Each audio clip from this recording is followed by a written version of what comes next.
I inherited $2.8 million from my piano teacher and told absolutely no one, except my neighbor, who showed up at my door at midnight with a casserole dish and $20 she couldn't afford to spare. What I did with that inheritance brought my entire family's carefully constructed world crashing down around them, and I watched every single piece fall with a smile on my face. My name is Mia. I am 30 years old, and I teach piano lessons out of the living room of my rented apartment. Before you keep listening, drop a comment and tell me where you're watching from today. And if you've ever been written off by the people who were supposed to love you unconditionally, hit like and subscribe, because this story is for you. Growing up in our small suburban neighborhood outside of Columbus, Ohio, my mother Carol made it very clear which of her 3 children she considered an investment and which one she considered a mistake. My older sister Rachel was the investment. She went to law school, married a man named Gerald who wore tailored suits to church, and called our mother every single Sunday morning without fail. My younger brother Tyler was the baby who could do no wrong. And I was the music kid, the one who spent every afternoon at the upright piano in Mrs. Hartley's living room, 2 streets over, learning to read sheet music instead of learning to be ambitious. Mrs. Eleanor Hartley had been my piano teacher since I was 7 years old.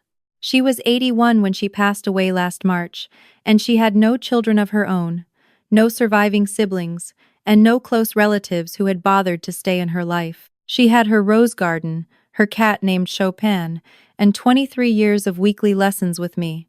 Apparently, that was enough.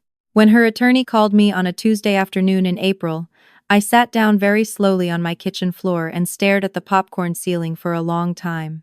Mrs. Hartley had left me everything: the Victorian house on Clement Street, her savings account, her collection of antique instruments, including 3 concert-grade grand pianos that a music conservatory had already been quietly inquiring about for years.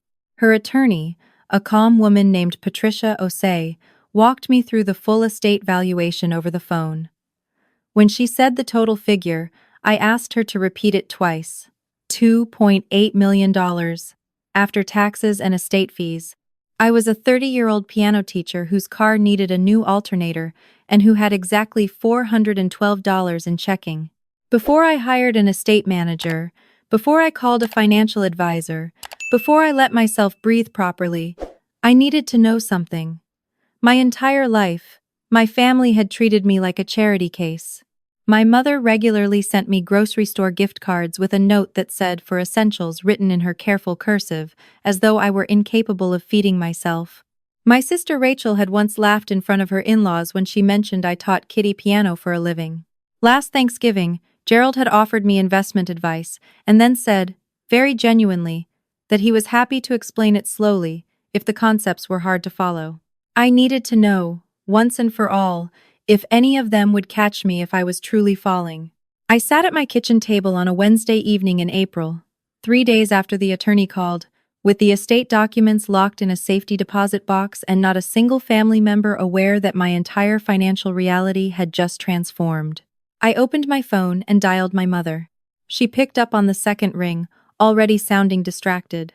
I could hear the television in the background and the specific clinking sound of her good silverware being used, which meant she was having her book club women over for dinner. "Mom," I said, pushing every ounce of panic I could manufacture into my voice. "I need help. My landlord is evicting me. I got the notice today.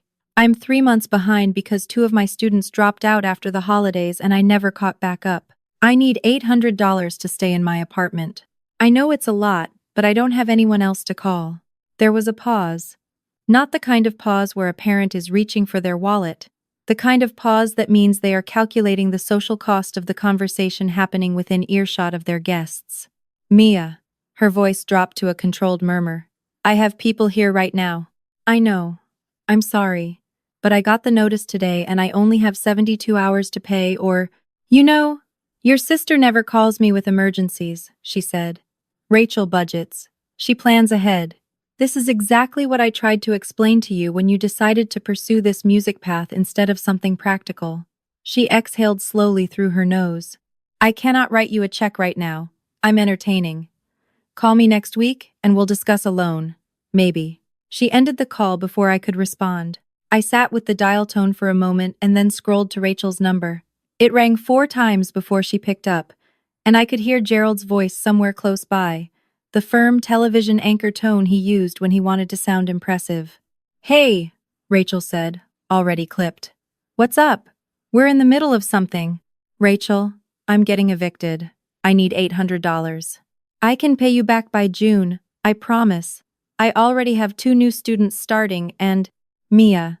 The single word carried 20 years of practiced patience, the same tone she used with difficult clients. "I love you, but I told you last year that Gerald and I are not in a position to be the family bank. We have a mortgage and a car note and Ella's school fees. $800 doesn't sound like a lot, but it adds up when everyone assumes we're the people with money." A small pause. "Have you looked into rental assistance programs through the county? I can text you a link." She did text me a link. I watched it arrive as I sat in my kitchen chair.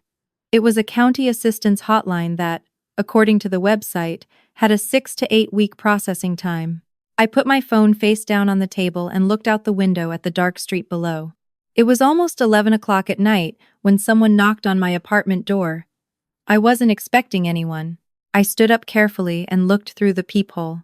Standing in the hallway was my neighbor from 4B, a woman named Diane. She was 47, a home health aide who worked double shifts Tuesday through Saturday caring for an elderly man with advanced Parkinson's. She had a 14-year-old daughter named Bree, who played violin badly and beautifully, and who I had been giving lessons to for free for the past 6 months because Diane had once mentioned, offhand, that private music lessons were a luxury she couldn't justify. Diane was standing in the hallway holding a ceramic casserole dish covered with a dish towel. Her scrubs still had a small coffee stain on the collar. I opened the door. "I heard your call through the wall," she said immediately, before I could speak. Her voice was matter-of-fact, not embarrassed. "These walls are paper-thin, you know that." I wasn't trying to listen. She lifted the casserole dish slightly. "I made too much chicken and rice tonight. You should eat." She reached into her pocket and pulled out a folded $20 bill and pressed it into my free hand. "It's not 800, and I am so sorry it's not 800. But I get paid Friday. If you need more by Friday, you tell me and I'll figure something out." I stared at the $20 bill. Diane worked double shifts. She had a daughter to raise by herself. Her car was 8 years old and the check engine light had been on since November because she kept saying she'd deal with it when things slowed down. And she was standing in my doorway at 11 at night with a casserole dish and her last $20. "Diane," I said.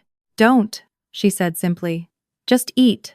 And if things get worse, you knock on my door, okay? You don't go through this stuff alone." I let her hug me before she went back to her apartment.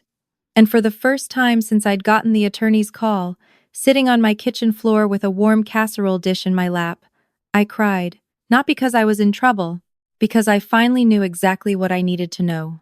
Over the next month, I moved quietly and deliberately. I retained Patricia Osei's firm to manage the estate transfer and established a holding company, Linden Oak LLC, to receive and manage all assets. I met with a financial advisor who specialized in sudden wealth transitions. I had the antique piano collection appraised by 3 separate experts. The conservatory that had been inquiring about them offered just under $400,000 for the set, which the financial advisor said I could do better on at auction, and she was right. We got $462,000. And then the city planning office posted the new zoning proposals online. I would not have noticed if Patricia Osei hadn't called me. She said she made a habit of cross-referencing inherited properties against pending development applications as a matter of routine. The Victorian house on Clement Street sat directly on the southeastern edge of a corridor the city had quietly designated for a mixed-use historic revitalization project. A boutique hotel group from Nashville had already submitted preliminary acquisition interest for 3 properties on that block. Mrs. Hartley's house was one of them. The offer that came through Patricia's office 6 days later was for $1.9 million. I was sitting at my kitchen table with a cup of coffee when I read the number. I thought about Mrs. Hartley playing Schubert with her eyes closed, her arthritic hands still perfectly precise after 50 years. I thought about her telling me, when I was 11, that the people who dismiss beauty as impractical are simply people who have never been saved by it. I was about to call Patricia to discuss the offer when my sister Rachel called me first. "Hey," she said. Her tone was the careful, deliberate friendliness she used when she wanted something. I've been thinking about you. How are you holding up? Did the county assistance thing work out? Still figuring it out? I said. Good, good. Listen, I actually wanted to talk to you about something else. Do you have a minute? She didn't wait for my answer.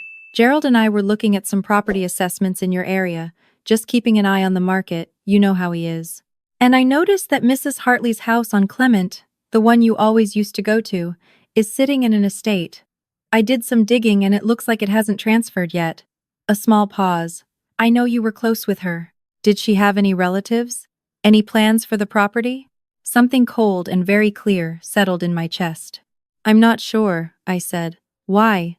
Oh, just, with the zoning changes going through, Gerald thinks that block is about to become very attractive to developers. If the estate is still open, there might be an opportunity to approach the executor about a purchase before it hits the market. At estate prices, you know, it would be significantly below what it'll eventually appraise for. Another pause. Smoother this time. I just thought, if you had any connection to whoever's handling it, maybe you could put in a good word. We'd obviously take care of you for the introduction. Take care of me. My sister, who had texted me a county assistance hotline link 3 weeks ago and said she couldn't be the family bank, was now calling to ask me to help her quietly acquire a property she didn't know I already owned, at below-market estate pricing, before the development offers came in. I'll look into it, I said. Great. And Mia? Mom's having everyone over for her birthday dinner next Saturday. You're coming, right? It would mean a lot to her.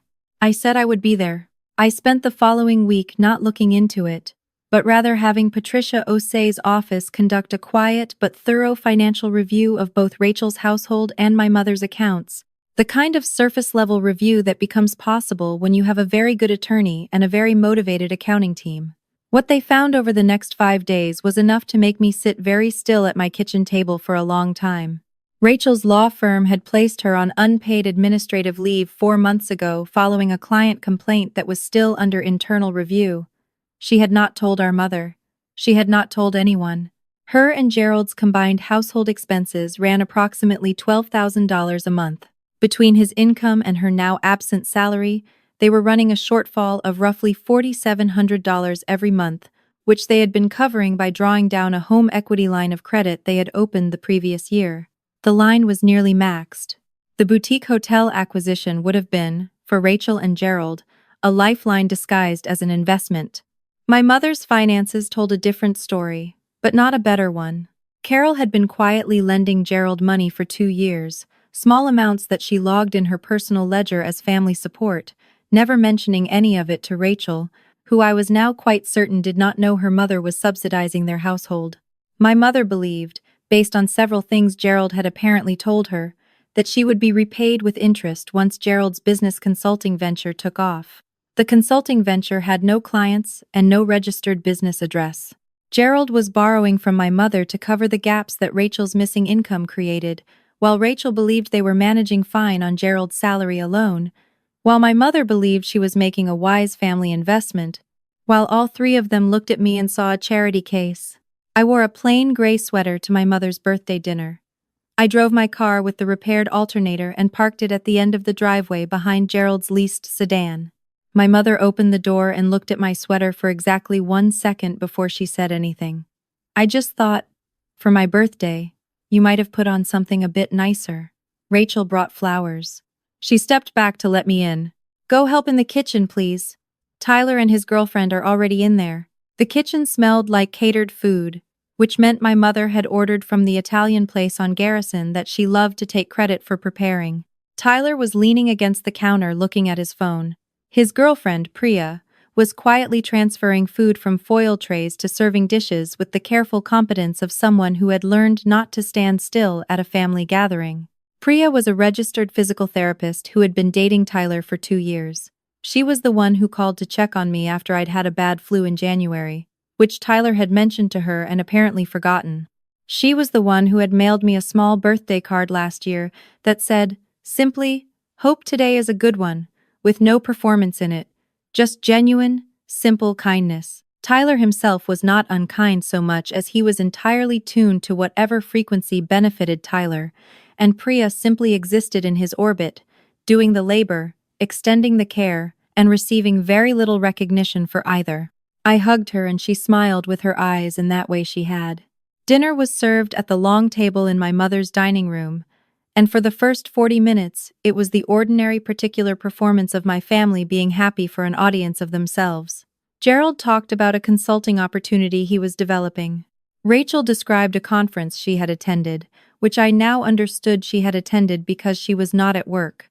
My mother praised each contribution loudly and let silence fall whenever I spoke. Then Gerald set down his fork and folded his hands and looked at me with the practiced expression he wore when he was about to say something he'd decided was helpful. "Mia, I wanted to circle back on something. Rachel mentioned you've been having a rough time with the eviction situation." He nodded with grave sympathy. "I know it's a tough spot. We've all been there. Lean times." I noticed Rachel look at her plate.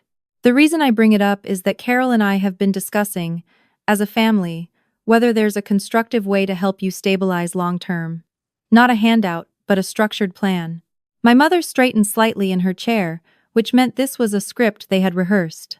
"We were thinking," Gerald continued, "that if you're serious about getting your footing, the smart move might be to simplify your situation. That music teacher path, it's a lovely thing, genuinely, but it's not scalable." And with your history of instability, he used the word gently. Precisely, it makes more sense to think about asset consolidation. "What Gerald means," Rachel said, looking up now with the calm neutrality of a closing argument, "is that Mrs. Hartley's estate. We did some research, Mia. We know you're the beneficiary." The table went quiet. I set my glass down slowly. "We're not trying to take anything from you," Rachel said, which was exactly what someone says before they explain how they intend to take something from you. "But that Victorian house is a significant asset in an estate you're not equipped to manage. You don't have experience with property holdings or development negotiations.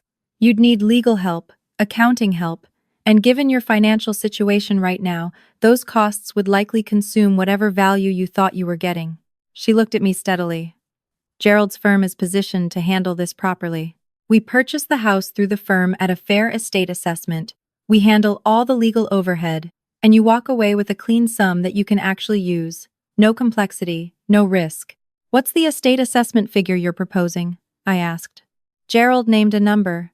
It was $340,000. The boutique hotel group's preliminary offer was $1.9 million. Gerald and Rachel knew about the development interest. They had known long enough that Rachel had called me 3 weeks ago to start the approach. They were offering me 1/5 of what developers were already willing to pay, framed as a favor, wrapped in concern about my capability to handle complexity. "That's very thoughtful," I said. My mother smiled with the warmth she reserved for moments when things were going according to her preference. "We just want you to have something solid, sweetheart. Something you won't accidentally lose because you didn't know what you were dealing with." I looked at Priya, who was looking at the table. "Before I respond to that," I said carefully, "I want to ask Priya something." Everyone looked at her. Tyler looked confused.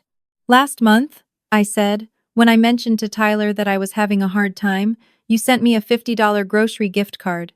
You didn't tell me it was from you. You let me think it was from the family." Priya blinked. "I know it was from you because the card had a note in your handwriting. You always put a little star in the corner of your letters." Priya's expression did not change, but something behind her eyes shifted. "Tyler," I said, turning to my brother, "when was the last time you sent Priya flowers? Not for a birthday or anniversary, just because." Tyler stared at me. "What does that have to do with—" "Nothing," I said. "I'm just curious." My mother cleared her throat sharply. "Mia, we're in the middle of a very important conversation about your future." "We are," I agreed. I reached down to my bag, which was hanging on the back of my chair, and I lifted out a slim folder. I set it on the table in front of my plate. "I'd like to talk about all of your futures too, actually." I opened the folder and slid the first document toward Gerald. It was a printout of the boutique hotel group's formal acquisition offer. $1.9 million for the Clement Street property, issued to Linden Oak LLC. Gerald picked it up. His face did something complicated. "I already have a buyer," I said pleasantly. I accepted their revised offer this morning. 1.95 million, negotiated up from the preliminary, because I hired a commercial real estate attorney who specializes in historic property transactions. I looked at Gerald steadily. She's very good. I can give you her contact information if you'd like a referral. Rachel's hand was flat on the table. She was very still. The acquisition closes in 11 days. I continued. The funds transfer into my Linden Oak account, which also currently holds the piano collection proceeds and Mrs. Hartley's savings, bringing my total liquid assets under management to approximately 2.6 million. I let that number settle in the room for a moment. So I won't be needing the estate assessment figure you mentioned, Gerald. But thank you for the offer. My mother had stopped smiling. I also want to address something else, since we're having a family conversation. I pulled a second document from the folder, a summary sheet that Patricia's office had prepared. Mom, I think you deserve to know that the $15,000 you've lent Gerald over the past 2 years is documented in 6 separate transfers, none of which correspond to any registered business transaction of his consulting venture, because the consulting venture has no revenue and no active clients. I set the paper in front of her carefully. I'm not sure you knew that when you made those transfers, but I thought you should. My mother looked at the paper. Then she looked at Gerald. Gerald's jaw was tight. That's private financial information. How did you… Gerald, my voice was very calm. You sat at this table and told me I wasn't equipped to handle asset complexity. You have been borrowing money from your mother-in-law to cover a cash gap that exists because your wife lost her salary 4 months ago, and neither of you told her. I am the one at this table who is not equipped to handle complexity? Rachel made a sound that was not quite a word. Rachel. I turned to her. I'm not angry at you. I think you've been terrified and you didn't know how to say so. I think you came to me 3 weeks ago because you were desperate and the hotel offer looked like a lifeline and you thought I wouldn't know the difference. I understand that. But I need you to understand what you were asking me to give up. Mia, my mother said, and her voice had shifted entirely. The warm matriarch register was gone. What remained was something older and harder. You are sitting at my birthday table embarrassing your sister and her husband with information you had no right to obtain. I had every right, I said. You told me 3 weeks ago that you couldn't help me with $800 because you were entertaining. That was a Tuesday. On Thursday, you transferred $500 to Gerald's personal account. I just thought that was interesting. The silence in the dining room was complete. I called you from a parking lot, I said, and my voice was steady but not cold. I was scared, and I called you, and you told me to call next week maybe. Rachel sent me a county assistance link with a 6 to 8 week processing time. I sat in my kitchen that night feeling exactly like I had felt my entire childhood, which is like something you would eventually get around to if it was convenient and didn't conflict with anything more important. I paused. Diane, my neighbor, heard me through the wall. She works double shifts as a home health aide. She came to my door at 11 at night with a casserole dish and her last $20. That's what happened. Tyler had not spoken in a long time. He was looking at Priya, who was still looking at the table. I'm leaving now, I said. I gathered my folder and put it back in my bag. Happy birthday, Mom. I hope the catered food was good. I stood up from the table. Priya, can I talk to you for a second? Outside? She looked at Tyler. He didn't say anything. She stood up. We walked out through the kitchen to the back patio, where the evening air was cool and smelled like the neighbors' late roses. I closed the door behind us. I know it wasn't easy to be in there, I said. Priya crossed her arms and let out a breath that had been held for a while. I'm fine. You've been sending me grocery cards and mailing birthday notes, and giving Bree from down the hall a book about music theory because I mentioned she was learning violin. I looked at her directly. You do all the labor in that family and you don't ask for anything. I see that. She looked away across the yard. I have something for you, I said. I reached into my bag and pulled out a small envelope. There's a check inside. $15,000. It's from me, not from Tyler, and it has nothing to do with him. It goes into whatever account is yours, not joint. I held it out to her. Bree is 14 and she loves music and she should have actual lessons with someone good, and you should have a car that doesn't have a check engine light on, and you should have a savings account that's yours, that nobody else can tell you how to spend. Priya stared at the envelope. It's not charity, I said. You showed up for me before I had anything to offer you. You do that for everyone around you. I just want to give some of it back. She took the envelope slowly. She held it with both hands for a moment, and then she made a sound that was trying very hard not to be crying, and then it was crying, and I stood on my mother's back patio and held my brother's girlfriend while she cried in a way that told me she hadn't let herself do it in a very long time. When she pulled back, she wiped her face efficiently, the way practical women do. He doesn't deserve you calling him out in there, she said. But I'm glad you did. He doesn't deserve you either, I said. But that's a conversation you'll have on your own timeline. I drove back to my apartment that night with the windows down despite the cold. My phone showed 3 missed calls from my mother by the time I pulled into the lot. I didn't listen to the voicemails until the next morning. The first one was anger, the controlled, precise variety, about embarrassment and privacy, and how I had chosen her birthday to humiliate her family. The second was softer, confused, asking how I had gotten so much money and why I hadn't told anyone. The third was the one I had expected, the voice that surfaces when people realize the power has shifted and they don't know how to reach you anymore. She said she'd always known I was capable of more. She'd always believed in me. She just had her own way of showing it, and she hoped we could have a real conversation soon, just the two of us, without all the tension. I thought about responding for about 30 seconds. I typed back a single message. I'll have my attorney reach out about the estate documents. Take care, Mom.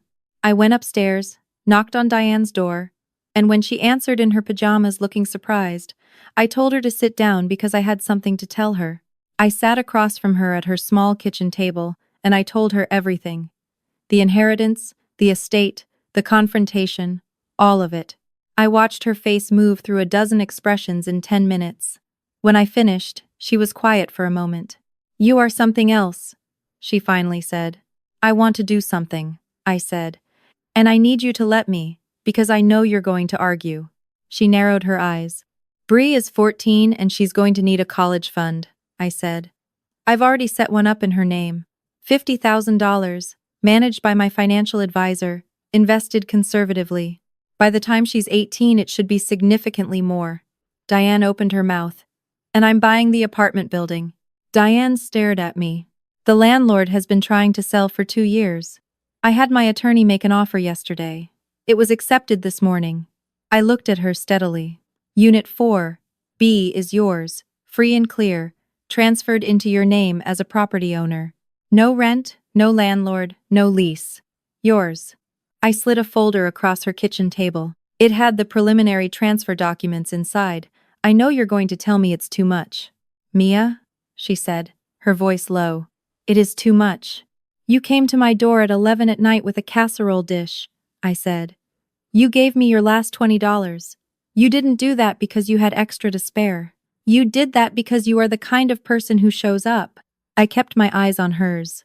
Let me show up for you. She looked at the folder for a long moment. Then she placed her hand flat on the cover and pressed it down like she was making it real.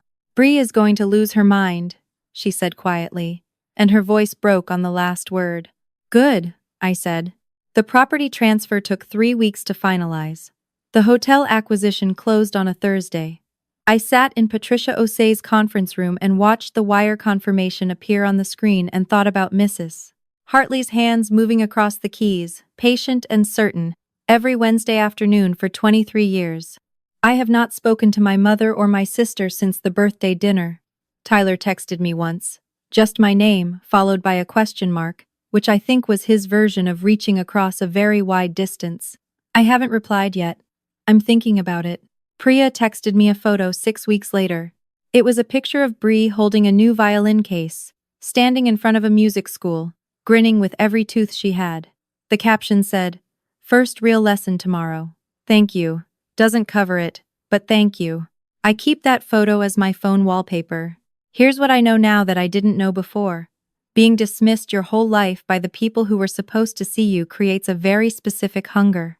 You spend years trying to become undeniable to the exact people who are committed to not seeing you.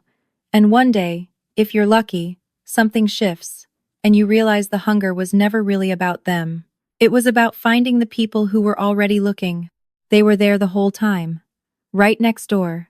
coming to your door with casserole dishes at 11 at night, mailing birthday cards with small stars in the corners, showing up in the ways that quiet people show up, without announcement or expectation.